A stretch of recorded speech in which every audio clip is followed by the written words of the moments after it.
Thank you very much. At my direction, the Centers for Disease Control and Prevention is issuing guidance for communities of faith. I want to thank Dr. Redfield and the CDC for their work on this matter and all the other work they've been doing over the past, what now seems like a long period of time. Today, I'm identifying houses of worship, churches, synagogue, and mosques as essential places that provide essential services. Some governors have deemed liquor stores and abortion clinics as essential, but have left out churches and other houses of worship. It's not right. So I'm correcting this injustice and calling houses of worship essential. I call upon governors to allow our churches and places of worship to open right now. If there's any question, they're going to have to call me, but they're not going to be successful in that call. These are places that hold our society together and keep our people united. The people are demanding to go to church and synagogue, go to their mosque. Many millions of Americans embrace worship as an essential part of life. The ministers, pastors, rabbis, imams, and other faith leaders will make sure that their congregations are safe as they gather and pray. I know them well. They love their congregations. They love their people. They don't want anything bad to happen to them or to anybody else. The governors need to do the right thing and allow these very important, essential places of faith to open right now for this weekend. If they don't do it, I will override the governors. In America, we need more prayer, not less. Thank you very much. Thank you. Mr. President, what is your All right, everyone. It's a pleasure to join you today. That was a great announcement from President Trump. I'd like to introduce Dr. Birx right now. She has a wonderful presentation pursuant to Reopening America and some great data to share with you, so I'll let her kick this off. Thank you, Kaylee. If we can have the first slide, please. I wanted to start out with a summary of the number of Americans we have lost to date. But the exciting thing for all of us is the decreasing mortality over time. And I think it both is a real aspect of the amazing healthcare workers on the front line, the ability of people to share at the front line how best to care for the patients, and the continuous decrease in mortality over time. Next slide. The other thing that has decreased significantly over the last month is new hospitalizations. We can see now that there's over a 50% decline in new hospitalizations. Although every region of the country is different, we are encouraged to see these new hospitalizations declining. Next slide. I've talked before about the extensive surveillance that CDC has made available to this country. This is looking at their syndromic surveillance from emergency rooms. You can see that both COVID-like illnesses, shown in the orange and shown in the blue, influenza-like illness, taking up both of those cases together, you can see significant declines week over week.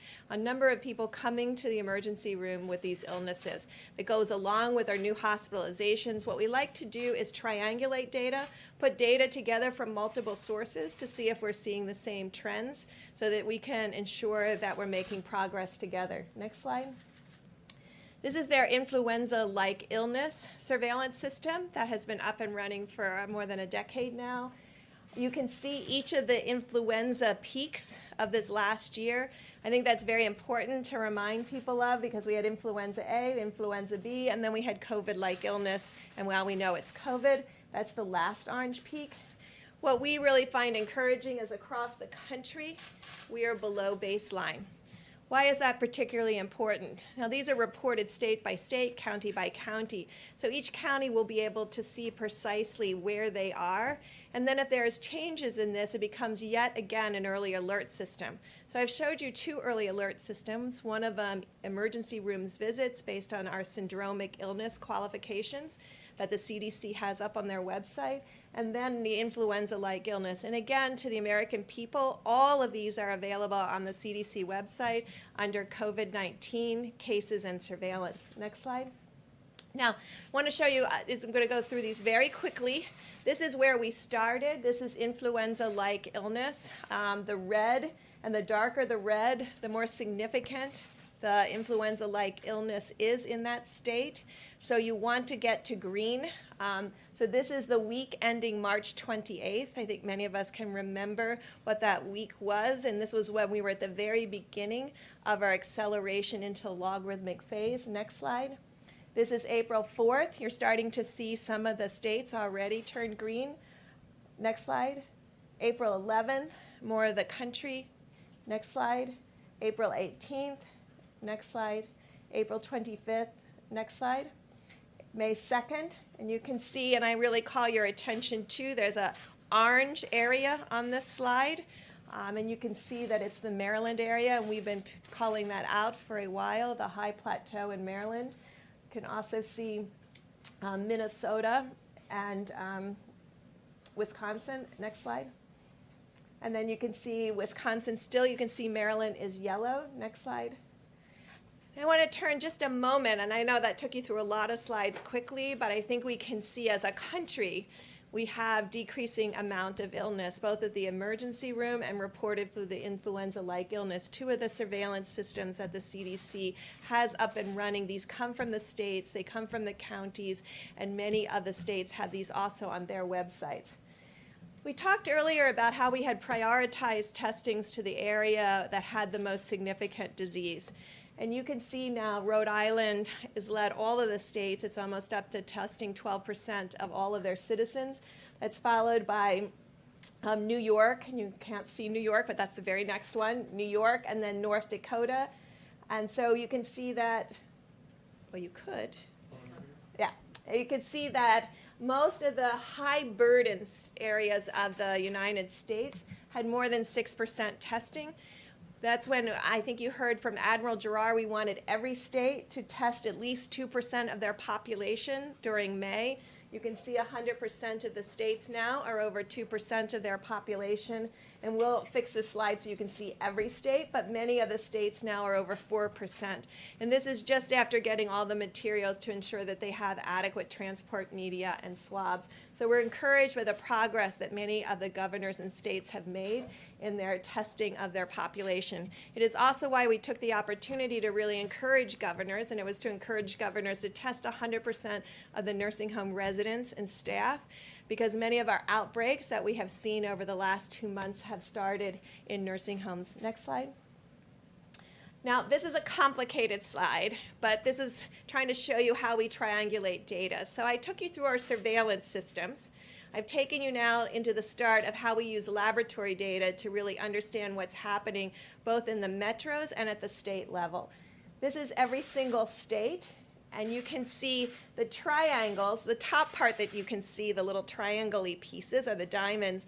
That is where the states were in the number of positive tests. This is the nucleic acid test. This is diagnosing virus in your nose.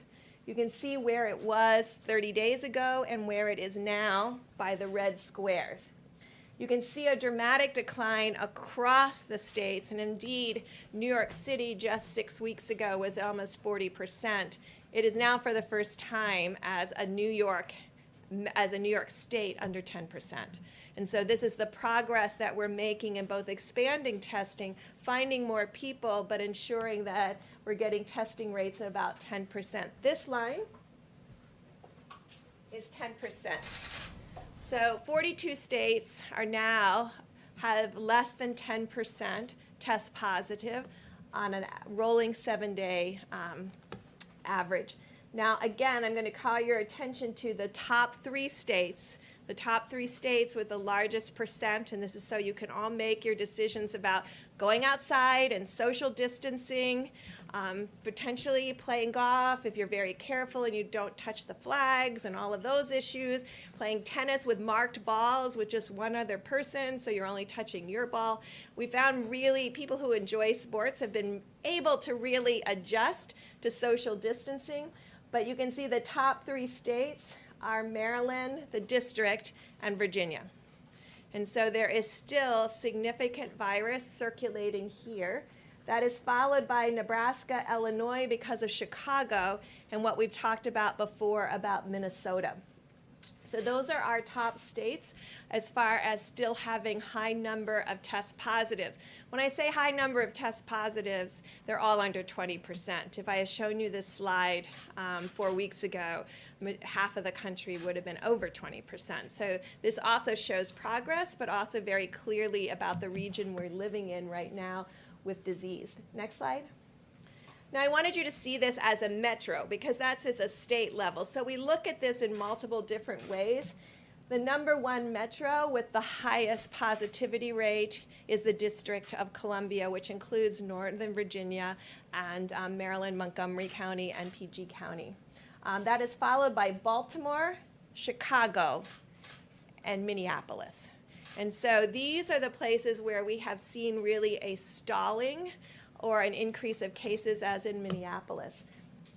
You can see all the other metros are almost all exclusively below 10%. So we see this as great progress across the board in the metro areas. Next slide. So we also look at daily cases and daily case numbers, and I know that you all know that that's a very erratic, and it depends sometimes on how the tests were reported, how the case were reported, and so you often have to look at it over a 3 or 7 day period. This is looking at daily cases on a 7-day rolling average. You can see the number one at the top peak that has now come down dramatically is the New York metro area. Underneath that, you can see our concerns about Chicago and our concern in the yellow line of the Washington, D.C. area, because these are two areas that went through their logarithmic phase and are now at a high plateau with an unchanging number of cases day over day. That's the orange line and the yellow line. You can see that the daily case numbers per 100,000 are below the yellow line and the orange line of Washington, D.C. and Chicago. And that's New York and Boston and many of the others. Providence is also up as a per 100,000. And that's the way we like to look at it because we can really then understand it in relationship to populations. The other groups that have very low levels that once had a peak, this is Detroit, very low level now. This is Boston in the gray, which has come way down also. And you can see down here is Atlanta and Miami. Next slide. Now sometimes, and I think recently there have been publications about where the world was before we started the Stop the Spread and before many states shut down. And just to take you back to that moment, on March 14th, before Stop the Spread, this is showing New York. I didn't even put March 14th on there because New York on March 14th had less than 50 cases reported. Chicago had less than 10. Washington had less than 10. LA had less than 20.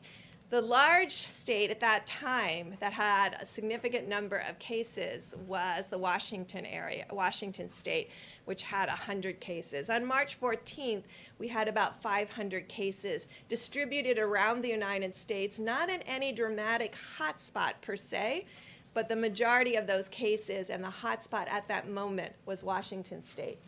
This is how the New York metro area, which includes obviously northern New Jersey, northern parts of Pennsylvania, parts of Connecticut and Rhode Island, and the dramatic decline that they've had in the number of cases. And I know you know that also mortality has started to decrease in that northern New Jersey and New York area. Next slide. But I wanted you to see how we bring all this information together on a daily basis. The red line in this graphic are the emergency room visits. So those are the syndromic visits that I discussed with you at the beginning. The blue line is the test positive, and again, it's very erratic because of the reporting of when cases sometimes from the entire weekend are added on a Monday morning. And then you can see the actual case numbers in the black bars. And so that's how we bring everything together. And what we want to see is all of the items trending down. We want to see the number of positives that you find because we really have states now looking for asymptomatic cases. So we want to ensure that both asymptomatic cases, symptomatic cases are all declining as shown in the blue line, that emergency room visits are declining and the actual case numbers are declining together. And of course, then there's mortality behind that in the green lines that are green bars that are hard for you to see. Next slide. But this is the Washington area. And so that's why I want you to see that contrast. You can see there's not been that dramatic decline in the blue line. There's not been that dramatic decline in the black bars of cases. And there's not been a dramatic decline in the emergency room visits with COVID-like illnesses. So even though Washington has remained closed, LA has remained closed, Chicago has remained closed, we still see these ongoing cases. And I've asked the CDC, and the CDC is working with the local areas in Chicago and this area in LA to really understand where are these new cases coming from and what do we need to do to prevent them in the future. Next slide. This is Chicago, again, just to show you going up into this high plateau that has been fairly persistent. Next slide. And this is Los Angeles. So you can get a flavor of where we have concerns, of where cities have remained closed and metros that have remained closed but have still persistent high number of cases. Next slide. So then I wanted to talk to you about outbreaks, because throughout this all, there's been a large part of America that has been in many states that have been really finding their outbreaks, containing those outbreaks by testing everyone and doing contact tracing, and then stopping them and stopping those outbreaks in their tracks, what we have been talking about everybody being able to do across the United States.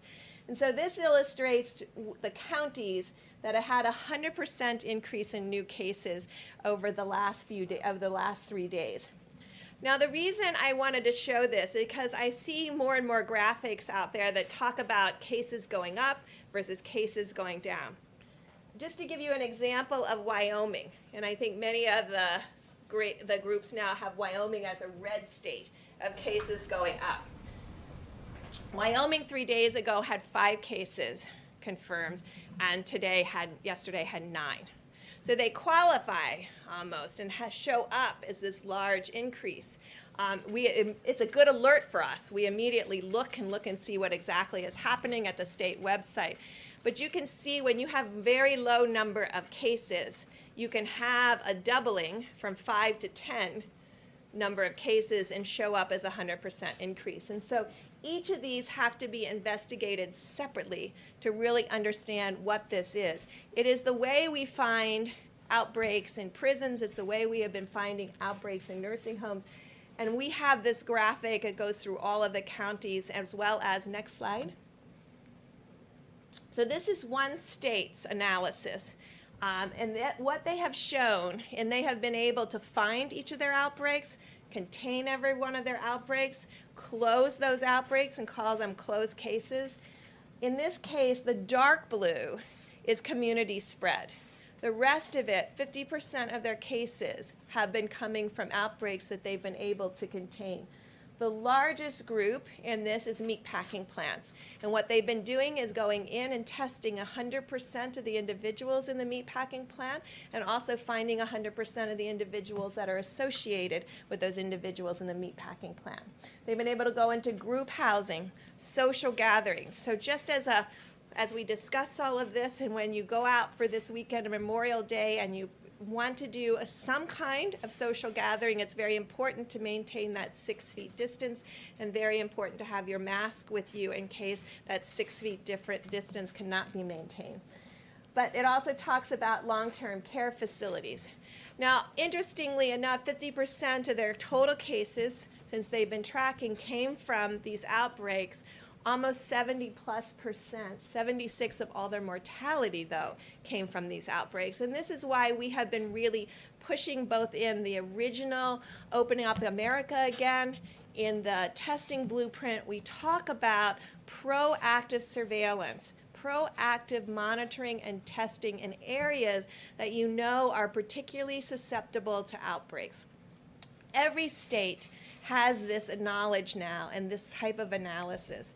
And so when they have these kinds of analysis, what we're asking them to do is proactively go and test everyone in meatpacking plants, to proactively go and test 100% of the residents and workers, and then a follow-up of the workers in every single long-term care facilities.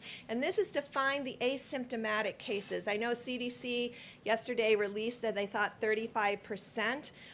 We started with the understanding that we thought it was around 11 to 15% based on the experience with one of the princesses, but now we know it's at least 35. It may be greater than that because it may be so age dependent that there may be a lot of people under 30 that have the virus and are shedding the virus and aren't aware that they have the virus. And so proactive monitoring, proactive testing will become absolutely critical to find these asymptomatic cases. Next slide. So this is my last slide, and this is just to show you what an outbreak looks like. So if you look at this axis, it's normalized through 100,000 population. But you can see this is what we want to see. We want to see very low case number. We want to see that they've identified an outbreak. They've tested 100%. They've contained 100%, and then they don't find any more cases. And so this is what's happening across the country, county by county. This is a county map to really show you the work that's going on. And since the last 2 months, we've gone from, I think, less than 4,000 contact tracers to nearly 50,000 contact tracers. And this is what's been happening behind the scenes. But I really want to applaud the governors and state and the health and local, the health commissioners and the local health departments who have really been working quietly in an unassuming way to really find these cases, track these cases, isolate these cases, and ensure there's no additional spread.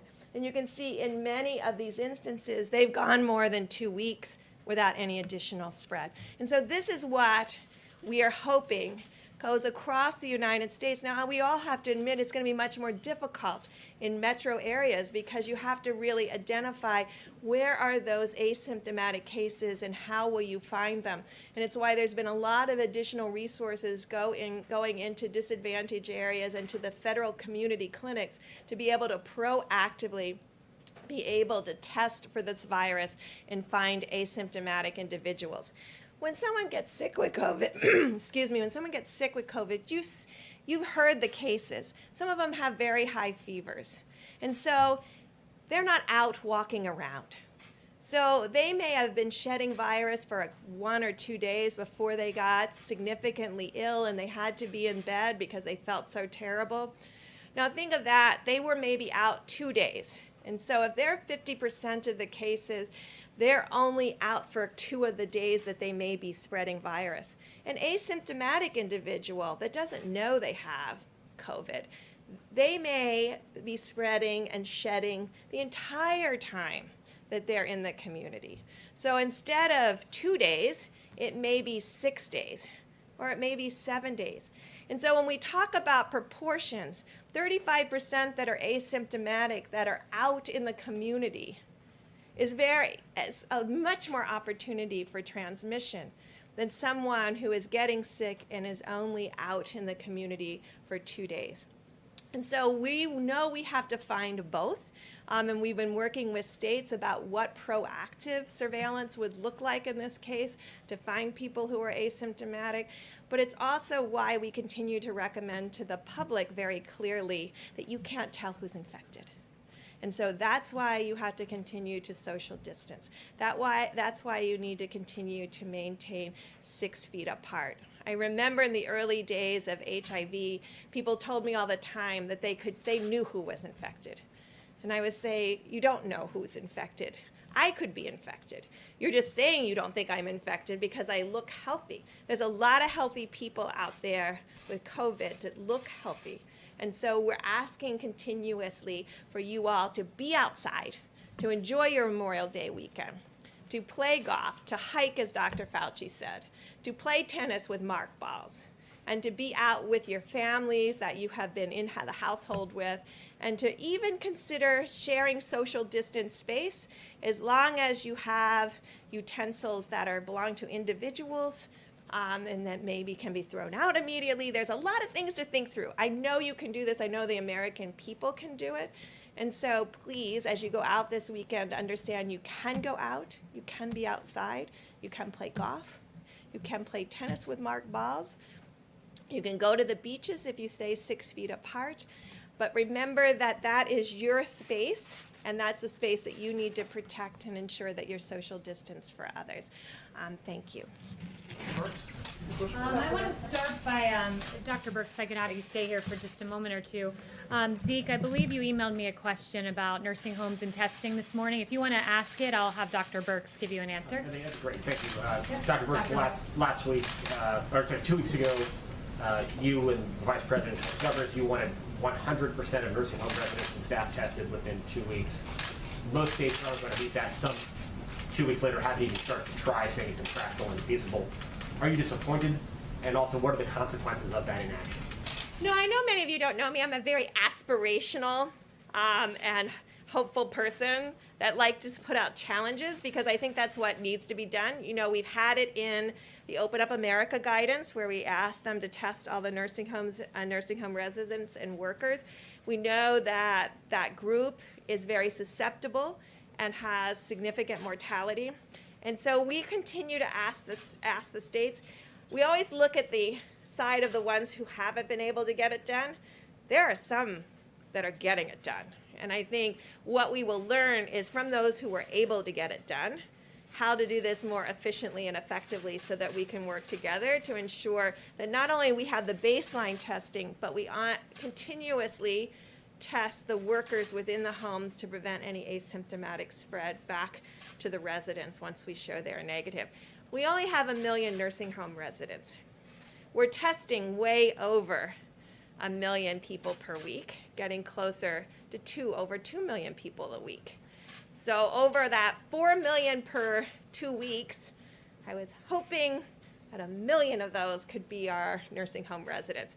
I think week over week as we see testing expand, it's not going to just be, and it's why I keep coming back to this, it's not the number of people you have tested. We see this all the time with other diseases. We have a lot of worried well that will come back frequently to get tested.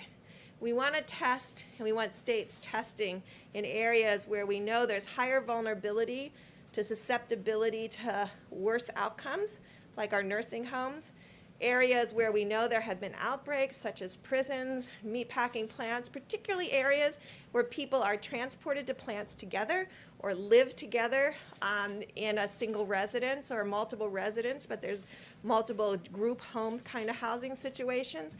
And among our inner cities where we know people may have not as much access to testing, it's why money has gone to the federal clinics for testing. It's why money and working with others have really improved testing through the pharmacies and ensuring more accessibility. I know it's a long answer, but we should never be discouraged by those who can't get it done.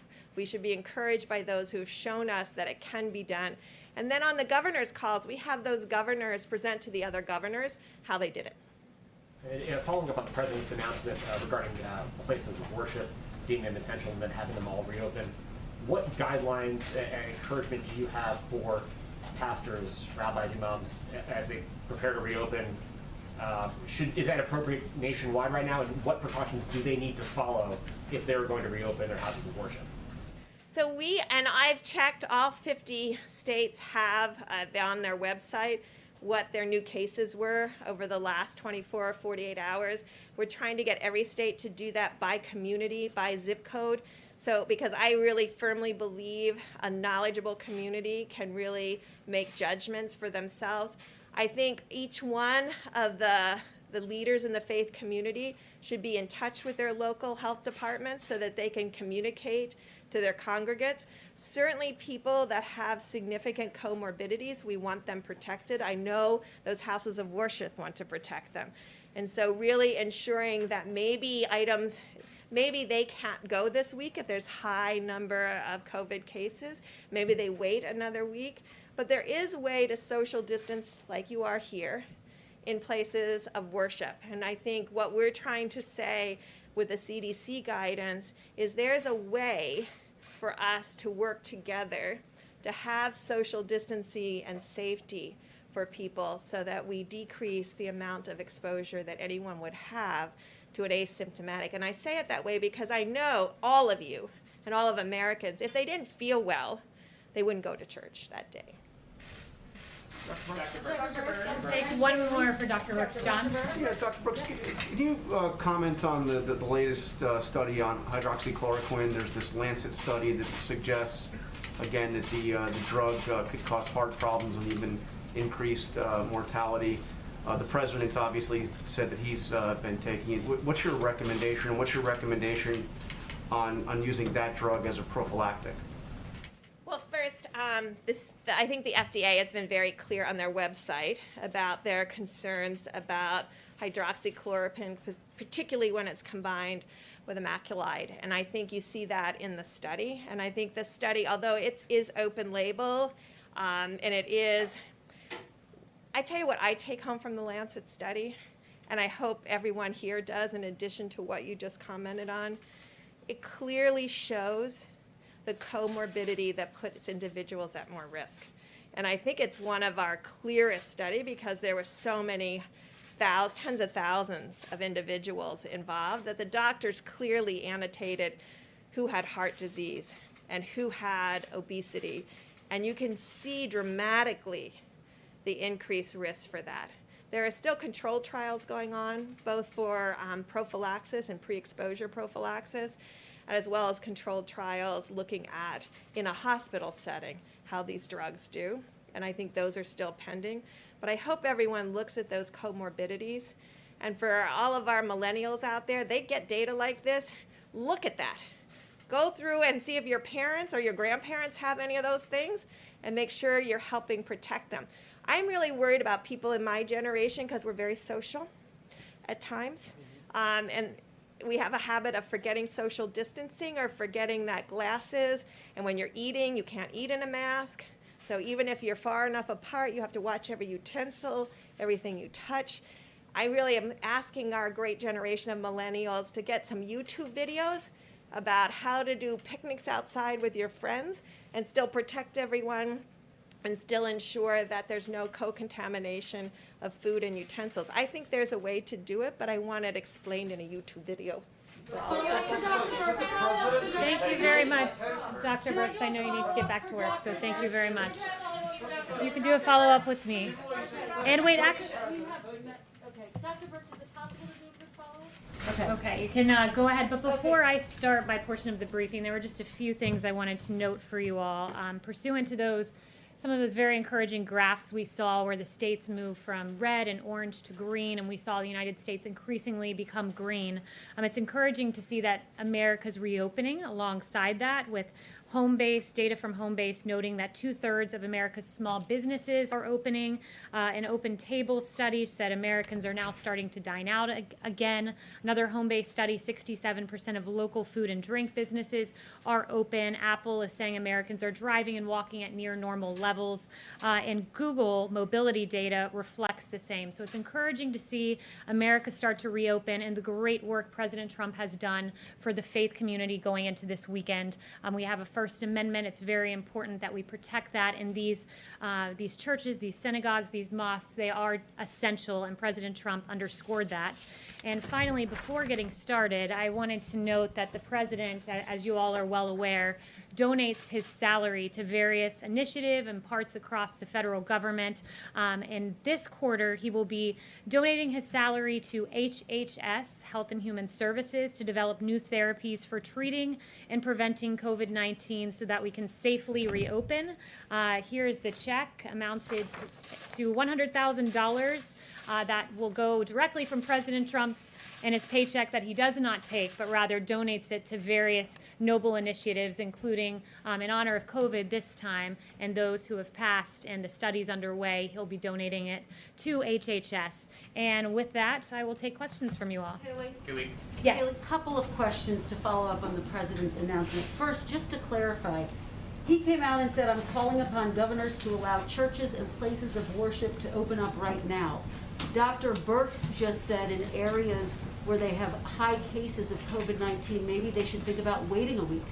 So which is it, and why the mixed messaging? That's up to the governors. As it's said in our guidance, we note that while many types of gatherings are important for civic and economic well-being, religious worship has particularly profound significance to communities and individuals, including as a right protected by the First Amendment. The president wants to see these communities open. Dr. Birx was integral to making these guidelines, and they lay out a pretty clear path for faith communities to reopen. The president said he's going to override the governors. Under what authority would he do that? And to your point, he said several weeks ago, this is all up to the governors. Well, I think you're posing a hypothetical, and I think we can all hope that we see governors. He would override the governors. You're posing a hypothetical, though. You're assuming that governors are going to keep churches shut down and keep mosques shut down and keep synagogues shut down. That is a hypothetical question, and we will leave it to these faith communities to reopen. Said if governors don't We'll listen leave to it to him, faith he's gonna communities to override their reopen. authority. And Kristen, I think we can all hope that this Sunday people are allowed to pray to their gods across this country. That's a good thing.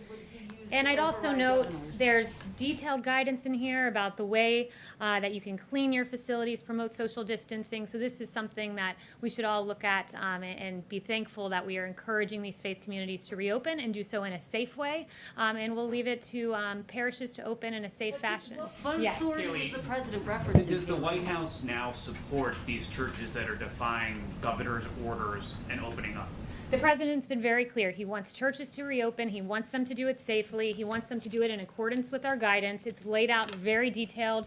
It's posted now, so you can all take a look through it. And he wants to see all of those churches open in a safe If the fashion. governor does not allow that, does the White House support churches defying these executive orders? The president's been very clear. He wants to see churches reopen in accordance with his guidelines. The answer is yes? I just gave you an answer. And The just to president would follow like up what churches to Kristen asked, reopen and do it in accordance What with the specific guidelines. provision of federal law allows the president to override a The governor's president will decision? strongly encourage every governor to allow their churches to reopen. And boy, it's interesting to be in a room that desperately wants to seem to see these churches and houses of worship stay The closed. president said Yes, that he yes. has that. Haley, I object to that. I mean, I go to church. I'm dying to go back to church. The question that we're asking you and would like to have asked the president and Dr. Birx is it safe?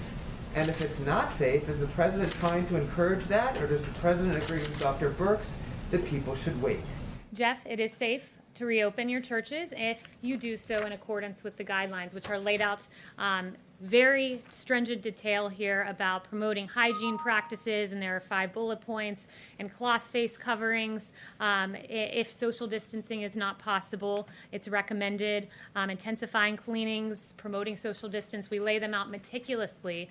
So I am thankful that we have a president that celebrates the First Amendment. The same amendment that gives you all the ability to ask me questions is there to have the freedom of worship, so imams and pastors can go to their churches, can go to their places of worship, and can celebrate what is a First Amendment right in this country, which is to pray to your God and to practice your faith. And we So celebrate now- that too. I just want to follow up by saying we celebrate that too. And so we Certainly should the be First thankful that Amendment there are part. guidelines But to we're allow not- us to but we're not re-engage in asking- that behavior. We're not asking you if the president or people are allowing Americans to pray.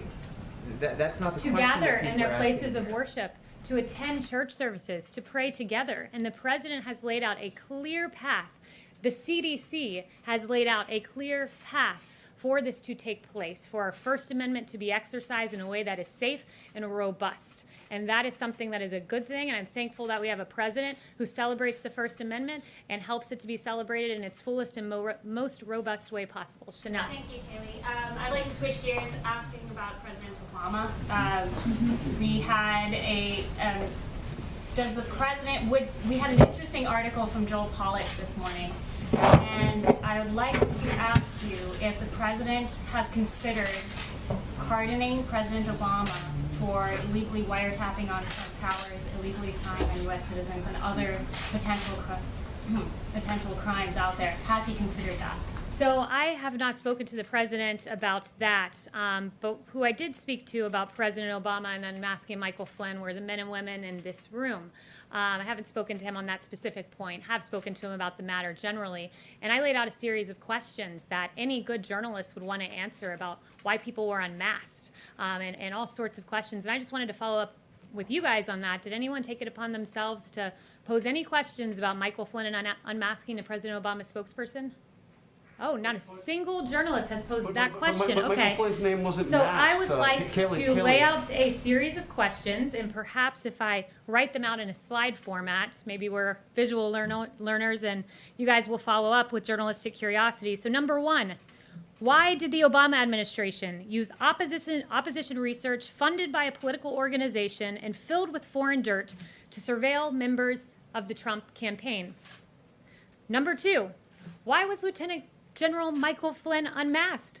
Not by the intel community entirely, but by Obama's chief of staff, by the former Vice President Joe Biden, by Susan Rice, by the Treasury Secretary. I mean, this is extraordinary. And, you know, if it were political appointees in the Trump administration, I can guarantee you I'd have questions in my inbox right now, but apparently Obama's spokesperson does not.